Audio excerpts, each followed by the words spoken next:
This is Miss Boo.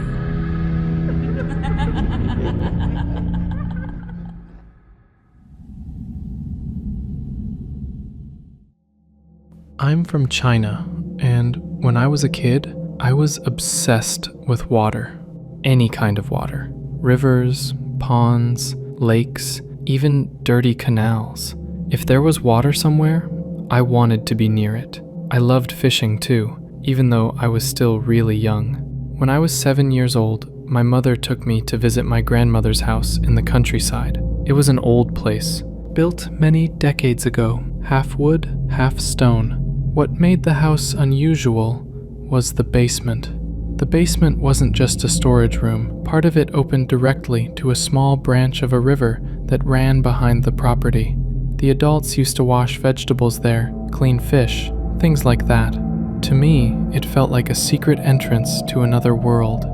That day, the adults were upstairs talking and drinking tea. I got bored and quietly slipped down the stairs into the basement. I remember the air down there was cold and damp. You could smell the river before you even saw it. I took a small fishing rod I had brought with me and walked out to the riverbank behind the house. The water there was shallow and slow, almost silent. At first, everything was normal. Small fish moving around, insects on the surface, the usual things you see near a river. Then I saw something moving in the main channel of the river. At first, I thought it was just a shadow under the water, but slowly, it came closer and closer.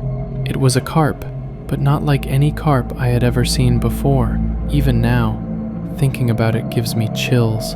The fish was completely orange. Not dull orange like normal carp, bright orange, almost glowing under the water, and it was huge. When you're 7 years old, everything seems bigger, but even today, I know that fish was enormous, maybe a meter long, thick as my thigh. It moved slowly, calmly, like it wasn't afraid of anything. The strange part is how it approached me. Instead of staying in the deeper water, it swam along the very shallow edge of the river. The water there was barely deep enough to cover its body. It came closer and closer, until it was right in front of my feet. I could see every scale on its body. They reflected the light like metal. For a moment, I just stood there staring at it. Then my brain switched to the only thing a 7-year-old fisherman thinks about. How do I catch it?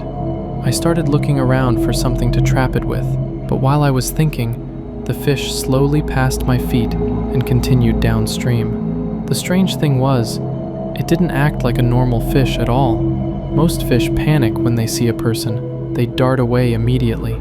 This one didn't.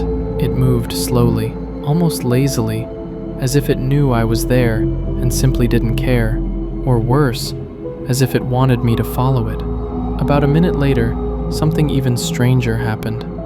The fish turned around and started swimming back toward me from downstream. When I saw it coming again, I grabbed a plastic basin people used for washing vegetables. I thought maybe I could scoop it up if it came close enough. The fish swam right in front of me again, just like before, but this time it started moving toward deeper water, slowly, almost teasing me. I stepped into the river. The water was cold around my ankles. I followed it. Every time I got close enough to try and catch it, the fish would move forward just a little bit. Not fast, just enough so I couldn't reach it. It was always right there, always just out of reach, maybe 3 centimeters away from the basin. Close enough that I could almost touch it, but never close enough to actually catch it. I kept following it deeper and deeper into the river. First, the water reached my knees, then my thighs, but the fish still didn't swim away. It just stayed there in front of me, waiting, slowly guiding me toward the deeper part of the river, where the bottom suddenly dropped off. I remember thinking something felt strange, but I was a kid. All I cared about was catching the biggest fish I had ever seen. Eventually, the water reached my waist. The current there was stronger. I could feel it pulling slightly against my legs. The fish was still right there, still just barely out of reach. And then, something happened that I still cannot explain. a voice suddenly appeared in my head. Not from the river, not from the house, inside my mind. It was clear, sharp, loud, just 2 words. Wake up. The moment I heard it, the strange feeling snapped.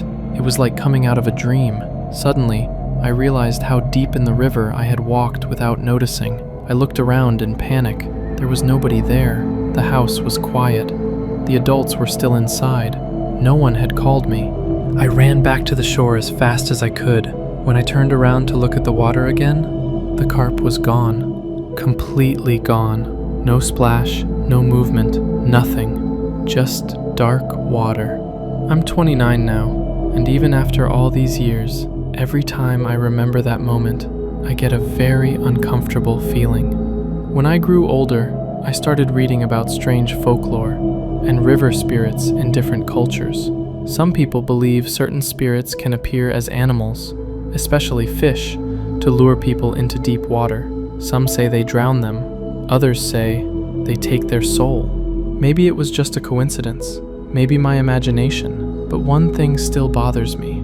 That fish had plenty of chances to swim away. It never did. It stayed just close enough to make sure I kept following it. If this story gave you chills, don't forget to subscribe, because the next one might be even worse.